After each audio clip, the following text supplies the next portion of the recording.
নমস্কার বন্ধুরা, আশা করি সকলেই ভালো আছেন। আজকে চলে এসেছি অন্নপূর্ণা যোজনা নিয়ে আরেকটি নতুন ভিডিও আপনাদের সামনে উপস্থিত করেছি। গতকাল রাত্রেই সরকারি তরফ থেকে আবার দ্বিতীয় নোটিশ জারি করা হয়েছে। তো সেই নোটিশ সম্পর্কে আপনাদের কিছু তথ্য জানাবো। এই নোটিশে এমন কিছু কারণ দেওয়া আছে যে কারণের জন্য অনেকেই এই অন্নপূর্ণা যোজনা থেকে বঞ্চিত হতে পারেন। তো চলুন একে একে জানাবো সব কিছুই। তো তার আগে বলবো বন্ধুরা, আমাদের ভিডিওটা যদি আপনারা লাইক না করে থাকেন তাহলে অতি অবশ্যই লাইক করুন, চ্যানেলটা সাবস্ক্রাইব করুন এবং পাশে থাকা বেল আইকনকে অতি অবশ্যই প্রেস করে রাখুন যাতে আমাদের পরবর্তী ভিডিও আপনার কাছে অতি সহজেই পৌঁছে যায়। বন্ধুরা, এই হচ্ছে সেকেন্ড নোটিশ যেটা সরকারি তরফ থেকে জারি করা হয়েছে। এটা হলো প্রথম নোটিশ যেটাতে এলিজিবিলিটি ক্রাইটেরিয়া সম্পর্কে বলা হয়েছিল। বন্ধুরা, দ্বিতীয় নোটিশটিও জারি করা হয়েছে department of women and child development and social ওয়েলফেয়ারের তরফ থেকে। এই নোটিশটি বেসিক্যালি ডিস্ট্রিক্ট ম্যাজিস্ট্রেটদের উদ্দেশ্যে করা হয়েছে এবং অন্নপূর্ণা যোজনার সম্পর্কে একটি ভেরিফিকেশান করতে বলা হয়েছে। এখানে সাবজেক্টে পরিষ্কারভাবে লেখা আছে request for verification of Annapurna Yojana beneficiaries. এখানে ম্যাজিস্ট্রেটদের ইনফরমেশান দেওয়া আছে যে তাদেরকে দুটি লিস্ট করতে বলা হয়েছে। একটি হচ্ছে যারা এলিজিবল পারসন অর্থাৎ অন্নপূর্ণা যোজনায় যারা টাকা পাবেন, আর একটি ইনএলিজিবল লিস্ট যেটাতে যারা অন্নপূর্ণা ভাণ্ডার যোজনায় টাকা পাবে না। যদিও এই নোটিশটি অফিসিয়াল পারপাস অর্থাৎ ম্যাজিস্ট্রেট, এসডিও, বিডিও এনাদের কাজে লাগার জন্য বা এনারা এই নোটিশ অনুযায়ী কাজ করবেন, এটাতে উপভোক্তাদের কোনো সম্পর্ক নেই। তবুও আপনারা জেনে রাখুন যে কোন কোন কারণে আপনার নাম এই লিস্ট থেকে বাদ যেতে পারে। এক নম্বর কারণটি হলো অ্যাবসেন্টি, শিফটেড, ডেড এবং ডুপ্লিকেট অর্থাৎ ভুয়ো ভোটার। তো এনারা এই যোজনা থেকে বাদ যাবেন। তো যারা এখান থেকে চলে গেছেন, যাদের ভোট অন্য জায়গায় ট্রান্সফার হয়ে গেছে, তারা কিন্তু এই যোজনার আওতায় আসবেন না। তাদের যদি নাম থেকে থাকে লক্ষ্মীর ভাণ্ডার প্রকল্পে, তাদের কিন্তু অন্নপূর্ণা যোজনায় কিন্তু তাদের নাম বাদ যাবে। দু নম্বর কারণটি হলো deletion in the second list after publication of the draft list. অর্থাৎ এসআইআরে যাদের নাম বাদ গেছিল, সেকেন্ড লিস্টেও যাদের নাম আসেনি, তারাও কিন্তু এখান থেকে বাদ যাবেন। তিন নম্বর কারণটি হলো ডিলিটেড অ্যান্ড অ্যাডজুডিকেশন। অ্যাডজুডিকেশনের সময়ও যাদের নাম ডিলিট হয়ে গেছে বা বাদ পড়েছে, তারাও কিন্তু এই অন্নপূর্ণা যোজনার আওতায় আসবেন না।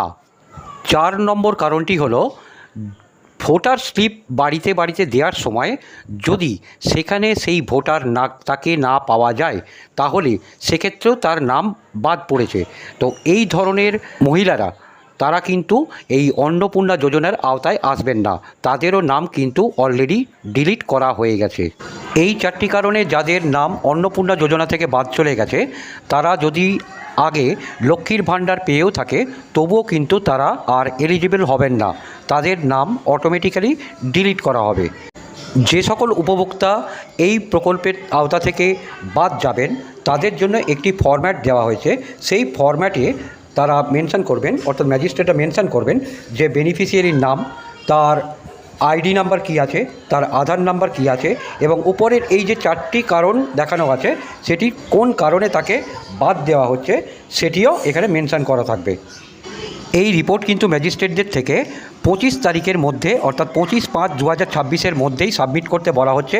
কারণ সরকার যেহেতু একটি চিন্তাভাবনা নিয়েছেন যে 1 জুনের মধ্যে বেনিফিশিয়ারিদের অ্যাকাউন্টে টাকা ঢোকাবেন, সেই কারণেই তাদেরকে 25 তারিখের মধ্যে রিপোর্ট জমা করতে বলা হচ্ছে। এই হলো সরকারি তরফ থেকে জারি করা অন্নপূর্ণা যোজনার জন্য দ্বিতীয় নোটিশের সারাংশ। এবারে আসি আপনাদেরকে একটি খুশির খবর শোনাতে। যারা সিএ এর জন্য অ্যাপ্লাই করেছে এবং যাদের নাম ওই ট্রাইব্যুনালে গেছে, তাদেরকে এর থেকে বাদ রাখা হবে আপাতত। বন্ধুরা, খুশির খবর এটাই হলো যে সিএএ এবং ট্রাইব্যুনালের জন্য যাদের নাম আপাতত বাদ গেছে, বলেছিলেন যে আপাতত তাদের নামটা বাদ যাবে, তারা হয়তো পরে পেতে পারে, কিন্তু সরকার এখন আবার বলছেন যে না, তারাও পাবেন, তাদেরকে বাদ দেওয়া হবে না।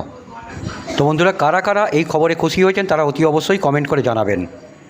বন্ধুরা, এই অন্নপূর্ণা যোজনা প্রকল্প সম্পর্কে মাননীয় মন্ত্রী অগ্নিমিত্রা পল আবার কি বলেছেন সেটাও একবার জেনে নিন। অন্নপূর্ণা যোজনা প্রকল্পের নীতিগত অনুমোদন। রিঅ্যাপ্লিকেশন ইজ নট রিকোয়ার্ড।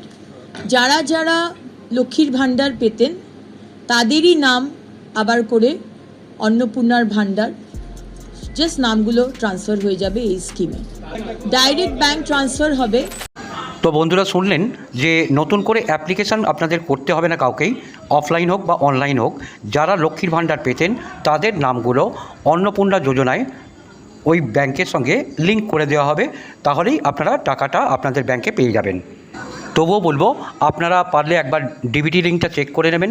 কীভাবে ডিবিটি লিঙ্ক চেক করতে আমি তার ভিডিও একটা দিয়ে দেবো, আপনারা দেখবেন। বাড়িতে বসেই আপনারা মোবাইল বা কম্পিউটার থেকে আপনারা এই ডিবিটি লিঙ্কটা চেক করতে পারবেন খুবই সহজে। তো বন্ধুরা, এই ছিল আজকের ভিডিওটা যদি ভালো লেগে থাকে তাহলে অতি অবশ্যই লাইক করবেন, শেয়ার করবেন, কমেন্ট করবেন। আর যারা আমাদের চ্যানেলে নতুন তারা অতি অবশ্যই আমাদের চ্যানেলটা সাবস্ক্রাইব করবেন। তো বন্ধুরা, দেখা হবে আবার নেক্সট ভিডিওতে। ততক্ষণ পর্যন্ত ভালো থাকবেন, সুস্থ থাকবেন।